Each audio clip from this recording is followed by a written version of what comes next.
The violation notice arrived on a Tuesday morning, tucked neatly into my mailbox like it belonged there. No bright warning colors, no dramatic language, just a calm, official-looking letter from the HOA stating that I had made unauthorized modifications to common area property. I read the sentence twice, then a third time, waiting for it to make sense. I hadn't touched any common area. I hadn't even trimmed a hedge near the sidewalk in months. The letter cited a specific section of the neighborhood, an oddly precise description of land I had always believed was mine. According to the HOA, I had altered property I didn't own, and I had 7 days to reverse the changes or face escalating fines. At first, I assumed it was a simple clerical error. HOAs made mistakes all the time, especially with paperwork. So I walked down to the area mentioned in the notice and stood there, staring at the stretch of grass, fence line, and small retaining wall I'd installed years earlier. Everything looked exactly as it always had. That fence had passed inspection when I bought the house. The retaining wall had been approved by the city and signed off on by a previous HOA board. Nothing was new, nothing was changed, and nothing extended beyond the boundaries I'd been shown when I purchased the property. Still, the letter insisted the land was reclassified under updated HOA records.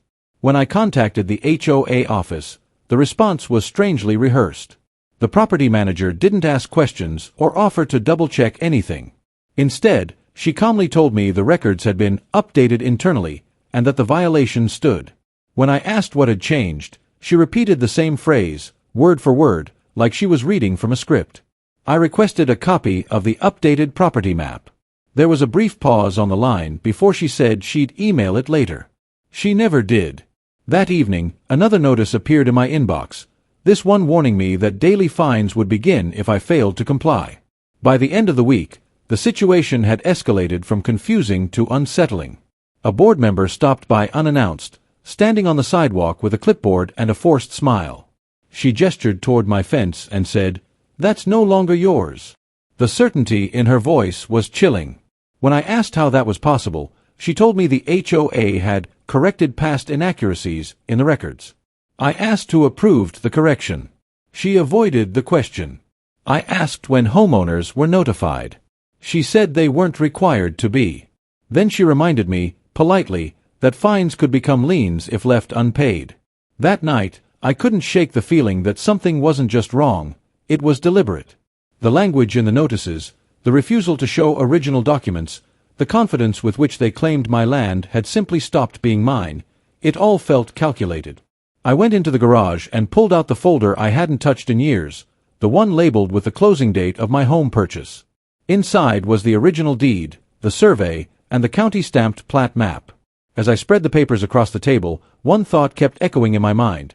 If their records were right, mine couldn't be. And if mine were right, then the HOA had done something far worse than make a mistake. What I found when I compared the maps would change everything. I spread the documents across the dining table like pieces of a puzzle that refused to fit. On one side were the originals, the county-stamped deed, the survey signed by a licensed professional, and the plat map recorded the year I bought the house. On the other side was the HOA's updated map, which finally arrived late that night as a low-resolution PDF with no official seal. At first glance, the differences seemed subtle, almost easy to miss. But the more I studied the lines, the more unsettling it became. Property boundaries had shifted just enough to reclassify part of my yard, my fence, and the retaining wall as HOA-controlled common area. According to their version, land I'd paid taxes on for over a decade had quietly changed hands on paper.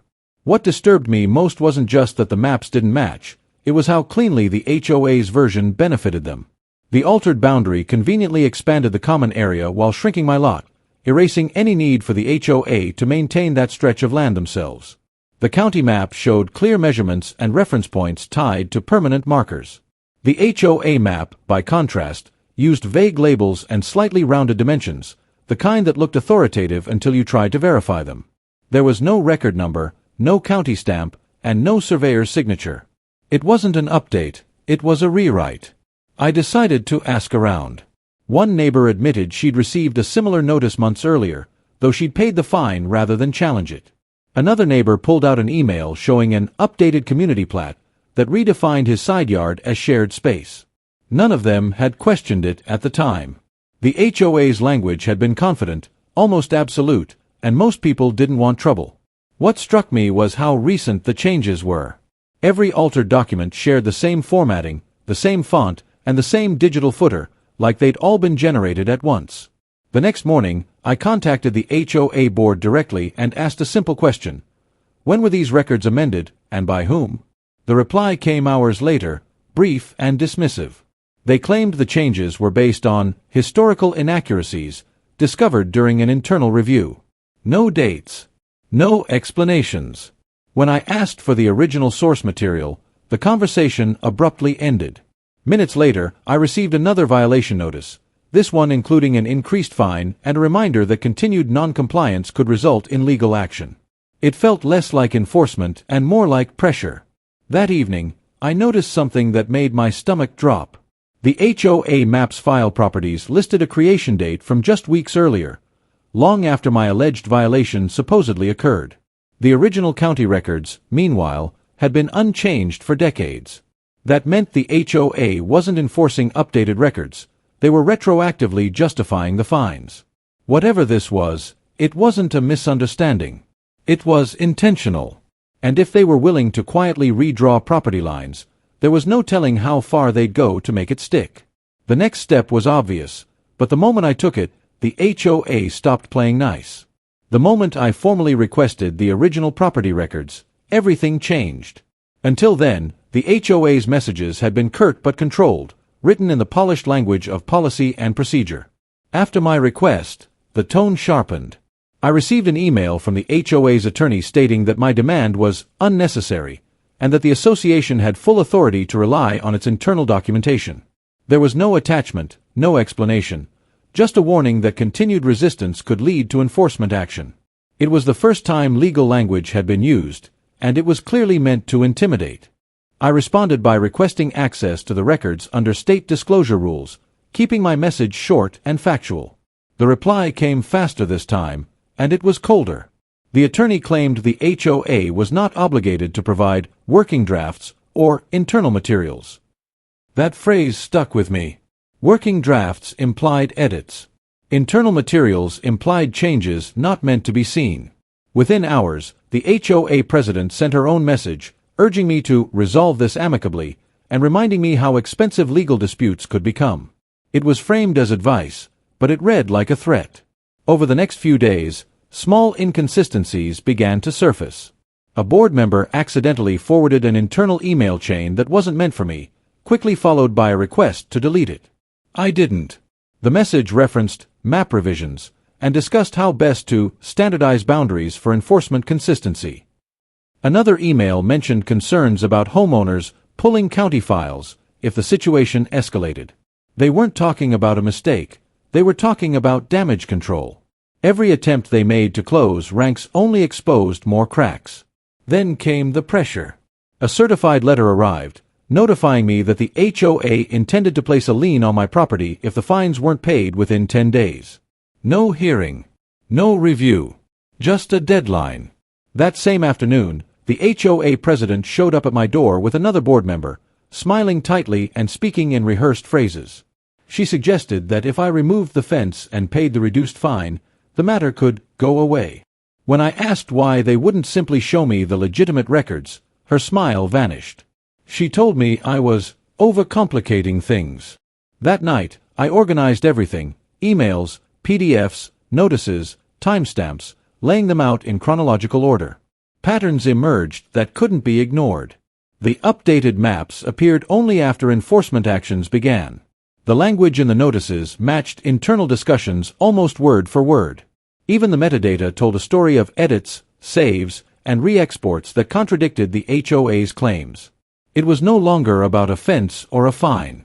It was about whether an HOA could quietly alter documents and bully homeowners into accepting it as truth. The next call I made wasn't to the HOA, and once the county got involved, the lies had nowhere left to hide. The hearing wasn't supposed to be dramatic. On paper, it was a routine HOA enforcement dispute, one homeowner challenging a fine and a board defending its authority. But the moment I walked into the courtroom, it was clear this case had outgrown that label. The HOA arrived with a lawyer, a stack of printed maps, and the same quiet confidence they'd shown from the beginning. I came with a folder of documents and a single witness request, a representative from the county recorder's office. The judge, an older man with a calm, deliberate manner, glanced through the filings before looking up and asking a simple question: whether the property records in dispute had ever been officially amended at the county level. The HOA's attorney answered quickly, assuring the court that the association had merely clarified existing boundaries based on historical corrections. The judge nodded once, then turned to the county representative. She explained that no amendments had been filed, no corrections approved, and no boundary changes recorded, ever. The plat map on file was the same one recorded decades earlier, and any changes to lot lines would require a formal process involving licensed surveyors and public notice.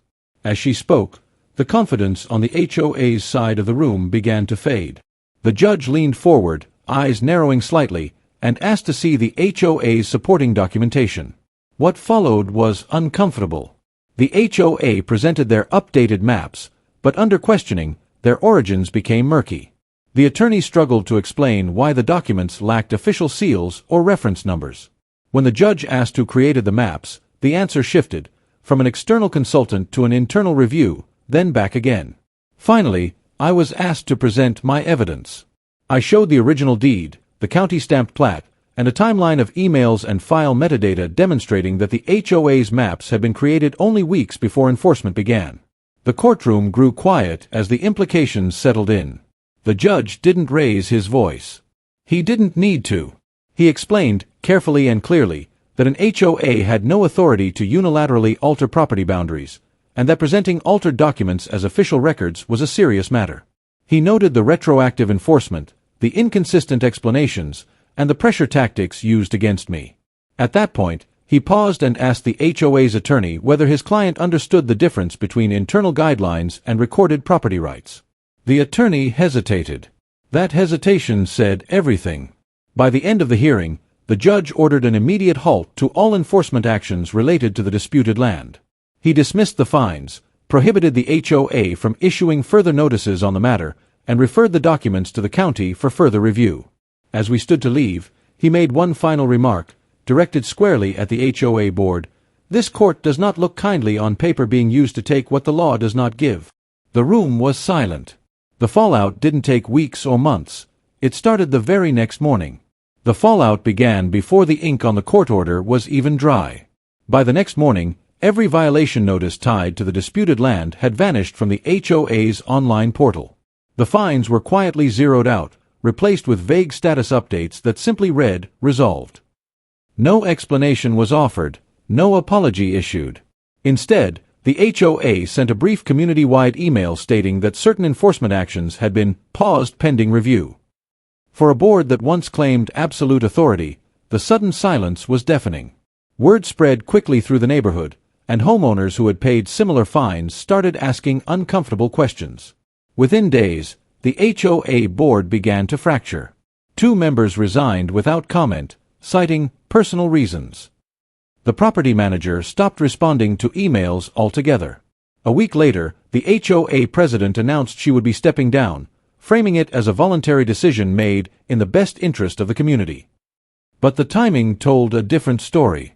The county had begun its review, and requests for documentation were already circulating.